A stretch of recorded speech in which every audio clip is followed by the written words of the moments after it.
एक बार एक विदेशी यात्री भारत घूमने आया और टैक्सी करके पास के एक होटल पहुंचा। जैसे ही वो होटल में चेक इन कर रहा था उसे पता लगा कि उसका पर्स टैक्सी में रह गया है। उसने होटल वालों को कहा कि प्लीज आप टैक्सी वाले से कांटेक्ट करिए, लेकिन उन्होंने कहा कि हमारे पास टैक्सी वालों के कांटेक्ट नंबर नहीं है। उसने भी बहुत कोशिश करी लेकिन टैक्सी वाले का कहीं पता ही नहीं लगा। वो पूरी तरह से घबरा गया था क्योंकि उसका क्रेडिट कार्ड, उसके आइडेंटिटी कार्ड सब पर्स के अंदर थे। लेकिन 2 घंटे बाद वो टैक्सी वाला आया और उसने उस विदेशी यात्री को उसका पर्स थमा दिया। विदेशी यात्री ने खुश होकर उसे $70 देने की कोशिश करी, लेकिन उसके बाद जो टैक्सी वाले ने जवाब दिया वो आप लोगों को सुनना चाहिए।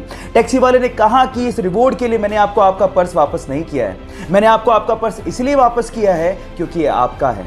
अतिथि देवो भव की भावना को साकार करने वाले उस टैक्सी वाले को मेरा सलाम। आपके प्यार की हद कितनी है? आंसर देने से पहले कहानी जरूर सुन लेना। यह बात 1970 की, जब स्वीडन से एक टूरिस्ट से एक इंडियन आर्टिस्ट को पहली नजर में प्यार हो गया। उसके बाद वो एक दूसरे को डेट करने लगे और फिर शादी हो गई। लेकिन कुछ कारणों की वजह से उस लड़की को वापस अपने देश लौटना पड़ा। लेकिन उस लड़के ने कहा था कि हम लोग एक दिन फिर से मिलेंगे। इतने पैसे नहीं थे कि वो लड़का फ्लाइट ले सकता, इसलिए साल भर बाद उसने अपना सब कुछ बेच के 60 रुपए में एक साइकिल खरीदी और 500 रुपए लेके दीवाना निकल पड़ा दिल्ली से अपने प्यार से मिलने। और 4 महीने की मशक्कत के बाद, कोई टेक्नोलॉजी ना होने के बावजूद भी वो स्वीडन पहुंच गया। इतना शिद्दत वाला प्यार देखकर लड़की के माँ बाप ने लड़के और लड़की की फिर से स्वीडन में शादी करवा दी। है ना जुनूनी बात? आपके प्यार में कितना जुनून है, चैट सेक्शन में लिखने मत भूलिएगा। आप लोगों ने ज्यादातर होटल्स में ह्यूमंस को काम करते देखा होगा, लेकिन चाइना में दुनिया का इकलौता ऐसा होटल है जहां पर ह्यूमन एम्प्लॉय है ही नहीं। तो वहां काम कैसे होता है? वहां काम होता है रोबोट्स के द्वारा, छोटे से लेके बड़े काम तक, रिसेप्शन से लेके रसोई में खाना बनाने तक और उसे परोसने से लेके सफाई तक का काम रोबोट करते हैं। और इन सारे रोबोट्स को एक सेंट्रल कंप्यूटर कंट्रोल करता है। वहां पर रूम को खोलने के लिए फेस लॉकिंग सिस्टम लगा हुआ है। गाइस, इस पूरे होटल को चाइना की अलीबाबा कंपनी ने बनाया और इसका नाम है फ्लाइजू। ऐसी टेक्नोलॉजी, ओह माय गॉड, मैंने तो पहले कभी नहीं देखी। गाइस, हम लोग फ्यूचर में पानी पिएंगे नहीं, खाएंगे। हो गए ना हैरान? बट ये बात सच है।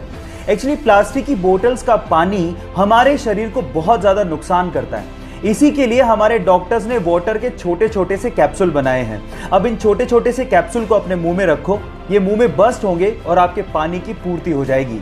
इन्हें ओहो कैप के नाम से जाना जाता है। बस इसके ऊपर की लेयर उतारो, अपने मुंह में रखो और हो गया।